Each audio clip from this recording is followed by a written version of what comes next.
स्वागत है आज की इस वीडियो में। हम फ्रेंड्स आज की इस वीडियो में हम फाइनली बात करने वाले हैं सेल स्ट्रक्चर के बारे में। सेल स्ट्रक्चर मैं आपको डीपली पढ़ाने वाला हूं, ठीक है। सो बस आप लोगों से यही है कि हमारे चैनल यानी कि जेपी एंटरटेनमेंट को सब्सक्राइब करिए। यहाँ पर हम आप जो काफ़ी सारे जो वीडियोस है वो study related material D pharma, B pharma और फार्मेसी का जो भी कोर्स होते हैं, जो भी सब्जेक्ट होते हैं, उनसे जुड़े हुए जो हम सारे ही जो आप तक मतलब पहुंचाने की कोशिश करते हैं।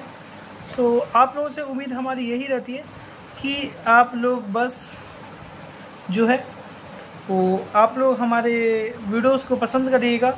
और अगर आपको मेरे पढ़ाने का जो भी स्टाइल है, जो भी क्राइटेरिया जो भी है, अगर वो आपको पसंद आता है तो आप हमारी इस वीडियो को लाइक कर सकते हैं, अपने दोस्तों के साथ यहाँ पर इस वीडियो को शेयर भी कर सकते हैं। सेल का स्ट्रक्चर क्या होता है, क्या काम करती हैं, टिश्यूज़ क्या होते हैं, मेम्ब्रेन्स क्या होते हैं, सो इन सभी चीज़ों के बारे में हम बात करने वाले हैं।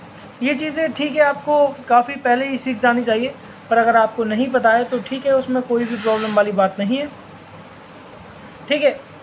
और कोई भी इशू, कोई भी प्रॉब्लम वाली बात यहाँ पर नहीं है। काफ़ी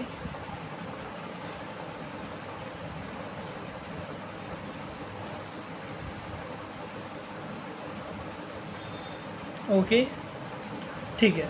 ideas about cell structure have changed considerably about over the years.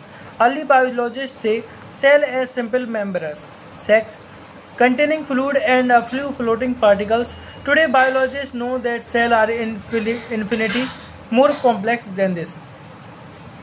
मतलब कि सेल स्ट्रक्चर के बारे में जो भी आइडिया है वो हर वक्त बदलते रहते हैं और कभी भी एक जैसे नहीं रहते हैं। हर सालों में जो बायोलॉजिस्ट हैं वो कुछ ना कुछ अलग सेल के बारे में बताते रहते हैं, कुछ ना कुछ नई चीज़ें जो हैं वो डिस्क्राइब करते रहते हैं। और अगर आज के टुडे के जो हमारे बायोलॉजिस्ट हैं उनके मुताबिक अगर ध्यान दिया जाए तो सेल जो है इन्फिनिटली मोर कॉम्प्लेक्स है, मतलब काफ़ी ज़्यादा कॉम्प्लेक्स हो चुका है आज के ज़माने में, ठीक है। There are many different types, size and shape of cell of the body. मतलब कि जो सेल है वो कभी भी एक जैसा नहीं होता है और ना ही एक जैसा शेप होता है, ना ही एक जैसा साइज होता है। और टाइप्स तो बहुत तरह के होते हैं, ठीक है, अनगिनत तरह के, लाखों करोड़ों तरह के। मतलब यहाँ पर हमारे जो टाइप होते हैं सेल्स के, एक जैसा टाइप नहीं होता सेल का, आप ये बात ध्यान रखिए, ठीक है। और and shape of cell of the body, ठीक है। For descriptive purposes the concept of a generalize cell is introduced, ठीक है। जनरलाइज एक सेल है वो हमें बताने के लिए एक इंट्रोड्यूस किया गया है, और जिसमें हम क्या क्या पढ़ेंगे, क्या क्या इंक्लूड है। Features from a cell types, a cell contest of 3 part. देखिए अब कोई भी अगर सेल हो, कुछ भी हो, वो 3 पार्ट से बना हुआ होता है, 3, ठीक है। The cell membrane, the nucleus and between 2 the cytoplasm. और दोनों के ही बीच में, मतलब कि मेम्ब्रेन और न्यूक्लियस के बीच में हमारा यहाँ पर मेम्ब्रेन कहाँ है, आप गूगल से डायग्राम जो है वो एक डाउनलोड कर सकते हैं। सेल स्ट्रक्चर का आप डायग्राम यहाँ पर ऐसा कुछ सिंपल वर्डों में आप शेयर कर सकते हैं, मतलब सिंपल वर्डों में आप सर्च कर देख सकते हैं, ठीक है। सेल मेम्ब्रेन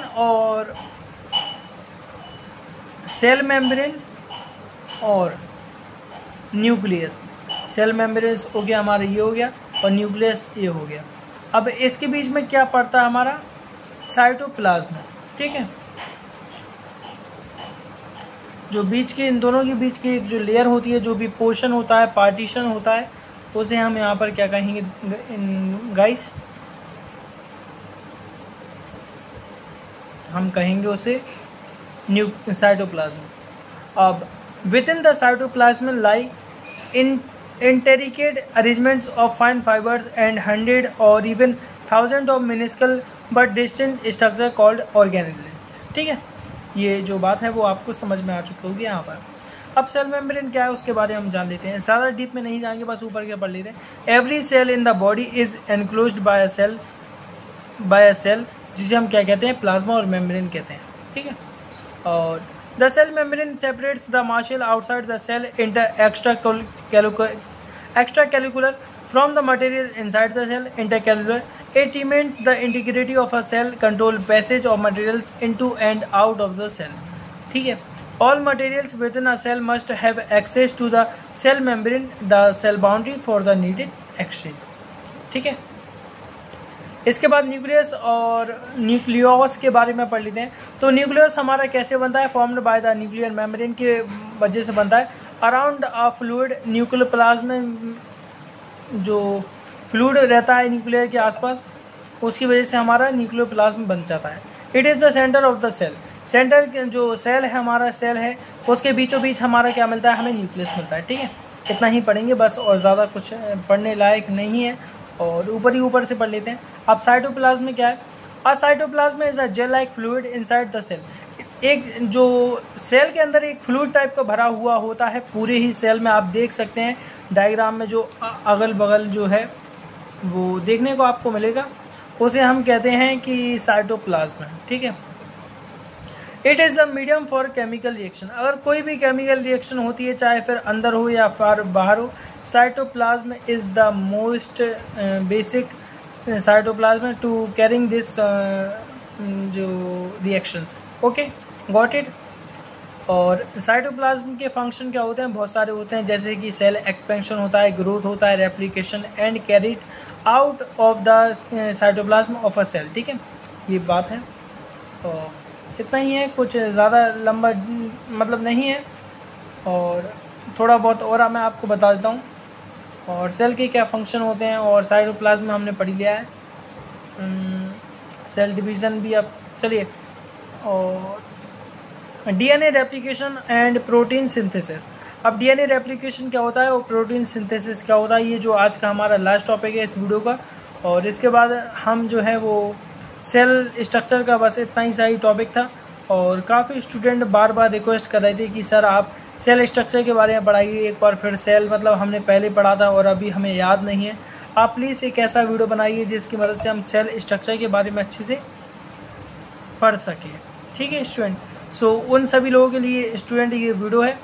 और DNA replication and protein synthesis जो कि हमारा लास्ट पॉइंट है। अब ये क्या कहता है, जो प्रोटीन जो की सिंथेसाइज है in the cytoplasm function as structural materials, enzyme that regulate chemical reaction, hormones and other vital substance.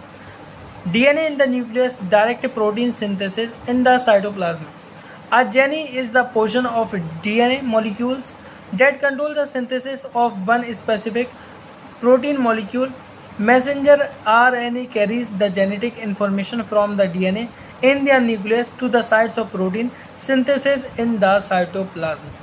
ठीक है, सो DNA रेप्लिकेशन और प्रोटीन सिंथेसिस के बारे में हमने आपको पूरी जानकारी दे दी है, क्या होता है और क्या नहीं होता है, ये सारी चीज़ें हमने आपको बता दी हैं।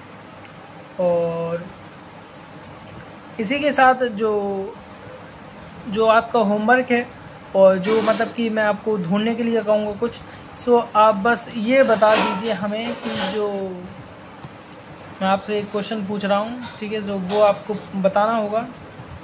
और सेल के अंदर जो सबसे ज़्यादा जो लिक्विड फील्ड रहता है वो कौन सा लिक्विड होता है और उसका काम क्या होता है सेल में, पूरे ही सेल में, ठीक है। सो ये आपका क्वेश्चन है ये मेरी तरफ से, और जिसे आप कमेंट बॉक्स में भी आप बता सकते हैं। हमारे जो टीम मेंबर्स हैं वो लगातार और अक्सर यहाँ पर चेक करते रहते हैं। सो बस यहीं पर इस वीडियो को ख़त्म करते हैं। सेल स्ट्रक्चर की वीडियो यहीं पर ख़त्म हुई।